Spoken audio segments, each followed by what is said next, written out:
Hello मेरे प्यारे साथियों, एक बार फिर से मैं अपने नए वीडियो में आप सभी का स्वागत करता हूं।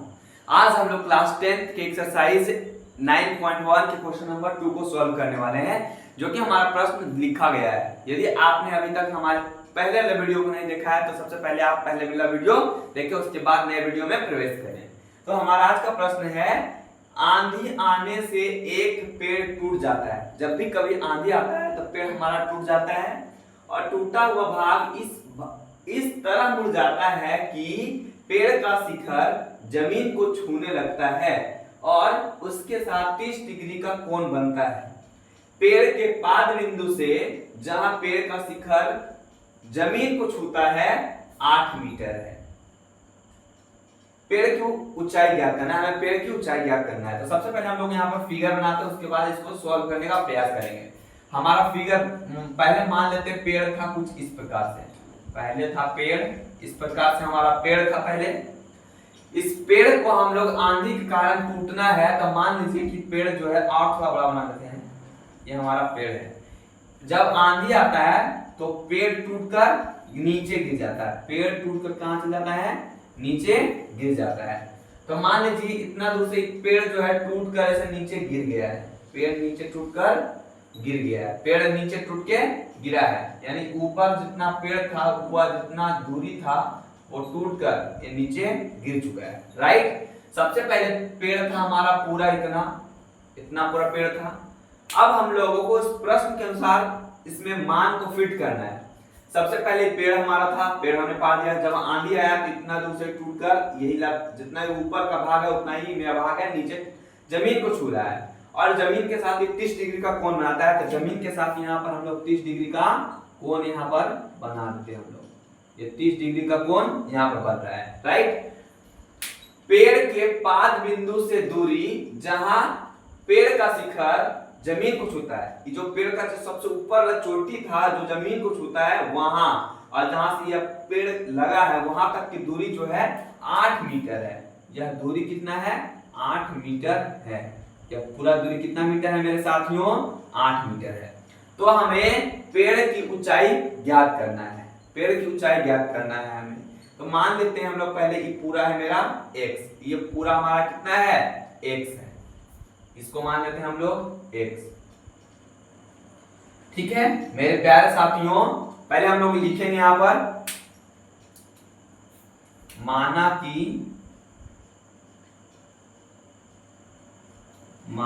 कि पेड़ की ऊंचाई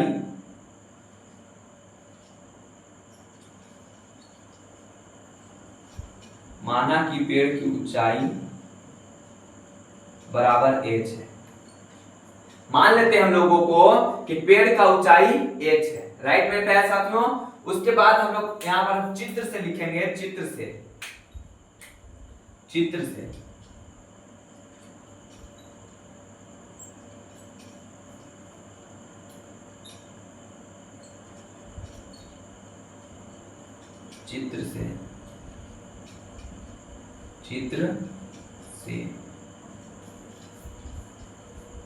हम लोग चित्र से इस पूरे पेड़ की जो ऊंचाई हम लोगों ने माना है h, उसका वैल्यू निकाल देते हैं।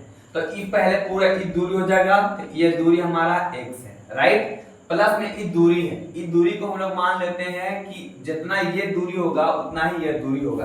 राइट। क्योंकि ये जैसे अगर ये मान लेते हैं ये दोनों पूरा आपस में पेड़ है, ये दोनों आपस में पेड़ है। अब आंधी आने से ये टूट कर ऐसे नीचे गिर गया है, तो जितना ये ऊपर का भाग था उतना ही यह नीचे का भाग हुआ, यानी ये भाग और ये भाग आपस में बराबर होंगे। तो इसको हम लोग मान लेते हैं y, इसको हम लोग मान लेते हैं y, इसको मान लेते हैं हम लोग y। तो यहाँ पर जो पूरा पेड़ की ऊंचाई है x प्लस y है। यहाँ पेड़ का ऊंचाई जो है x प्लस y है। अब हम लोग यहाँ से x और y का मान निकाल कर इसमें रख देंगे तो हमारा आंसर चलाएगा। ठीक है मेरे प्यारे साथियों, चलिए हम लोग लिखते हैं। सबसे पहले आप लोग चल आइए, इस समकोण त्रिभुज, इसका नाम भी दे सकते हैं आप, इस नाम के अनुसार लोग पहुंच सकते हैं। तो सबसे पहले हम लोग लिखते हैं यहाँ पर हम लोगों को, अगर यह लंब है तो यह आधार होगा ना ऐसा मेरे प्यारे साथियों। यह हो जाएगा लंब, यह हो जाएगा इसका आधार, क्योंकि कोण के जस्ट सामने वाला होता है लंब और उसके अपोजिट वाला हो जाता है आधार और ये हमारा कर्ण हो जाता है। तो सबसे पहले हम लोग यहाँ पर ही आधार बटा लंब बटा आधार का फॉर्मूला लगाते हैं, लंब बटा आधार का फॉर्मूला लगाकर यहाँ पर इसका मान निकालने का प्रयास करते हैं। इसका नाम हम लोग लिख देते हैं अगर चाहेंगे तो। अगर यह हमारा ए है, ये हमारा बी है, ये हमारा सी है, ये हमारा सी है और ये हमारा डी है, राइट। तो सबसे पहले हम लोग समकोण त्रिभुज, समकोण त्रिभुज, समकोण त्रिभुज,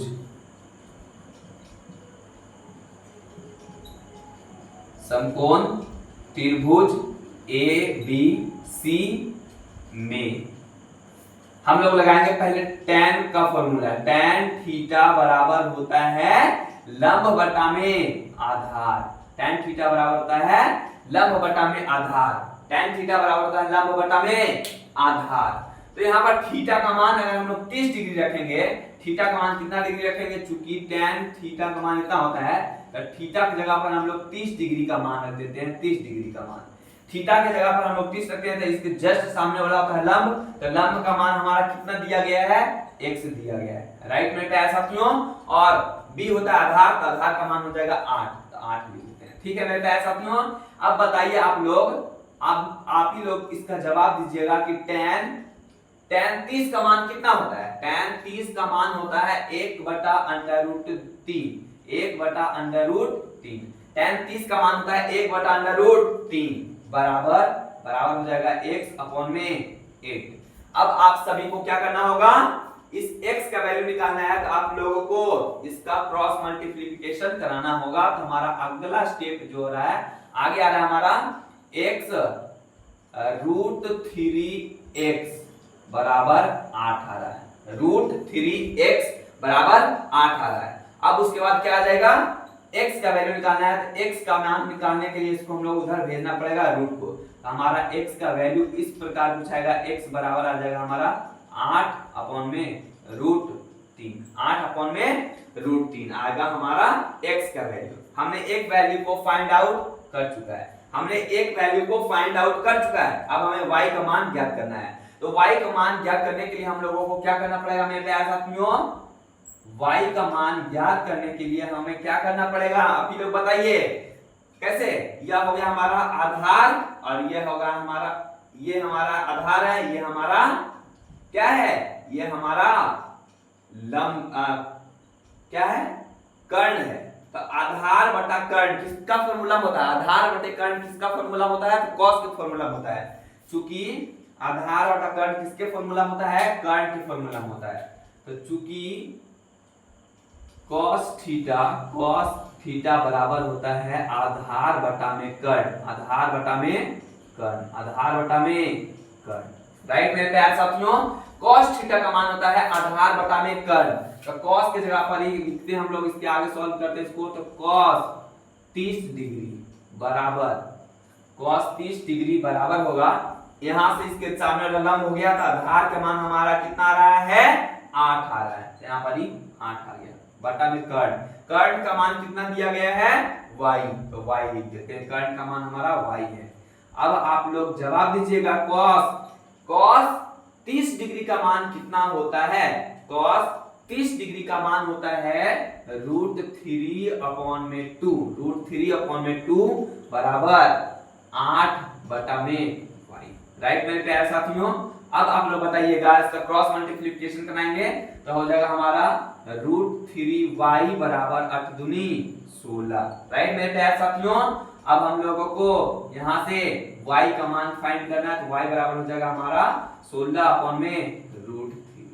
अब हम लोगों को पेड़ की ऊंचाई ज्ञात करना है फाइनली, तो हम लोग पेड़ की ऊंचाई ज्ञात करेंगे। तो हम लोग लिखते हैं पेड़ की ऊंचाई, पेड़ की ऊंचाई यहां से लिखते हैं, पेड़ की ऊंचाई का मान है हम लोग h बराबर, इसलिए चूंकि h बराबर दिया गया है x प्लस में y, right, x plus y दिया था हमने यहाँ पर माना है। अब क्या होगा, यहाँ पर x का वैल्यू आया हमारा 8/√3, 8/√3 आया है, और प्लस का आया है 16/√3, 3, 16 अपॉन में √3। अब क्या होगा मेरे प्यारे साथियों, इन दोनों का जब हम लोग जोड़ करेंगे, इन दोनों को जोड़ेंगे तो हमारा √3 आएगा एलसीएम का भाग, और ये हो जाएगा 8 प्लस में 16। राइट मेरे प्यारे साथियों। अब उसके बाद आगे इसको सॉल्व करते हैं तो इन दोनों को ऐड करने पर आ जाता है हमारा 24 अपॉन में √3, 24 अपॉन में √3। राइट मेरे प्यारे साथियों। अब हम लोगों को यहाँ पर हर का परिमेयकरण करना पड़ेगा, तो हर का परिमेयकरण करने के लिए हम लोगों को ऊपर भी √3 और नीचे भी √3 से मल्टीप्लाई करना होगा। अब उसके बाद हम लोगों को जब यहाँ पर मल्टीप्लाई कर देंगे तो इसके बाद हम लोग यहाँ पर थोड़ा सा सॉल्व कर दें इसके ऊपर में, इसके बाद हम लोग यहाँ पर इसके ऊपर यहाँ पर कर रहे हैं सॉल्व। हाँ, तो यहाँ पर हो जाएगा हमारा 24 √3 आ जाएगा, 24 √3 और नीचे में हमारा √3 आपस में मल्टीप्लाई होकर हमारा 3 बना देगा, और 3 को हम लोग जब आपस में कट करेंगे तो हमारा वैल्यू आ जाएगा 8 √3, जो कि हमारा फाइनली आंसर होगा। तो ये हम लोगों का इस फाइनल आंसर हमारा हो गया। ये 8 से इसको हम लोग काट दिए हैं 8 टाइम्स में। राइट, तो आप लोगों को कैसा लगा यह मेरा सॉल्यूशन? क्या आपने इस प्रश्न को सीख पाया किस प्रकार से सॉल्व करना है? हालांकि हमारा यहाँ पर जगह का प्रॉब्लम हो गया था, इसलिए मैंने इसे थोड़ा सा एडजस्ट करके लिखा है। आप लोग समझ गए होंगे। तो मेरे प्यारे साथियों, चलते हैं हम लोग नेक्स्ट वीडियो में, आपका इंतजार करते हैं। जय हिंद मेरे प्यारे साथियों।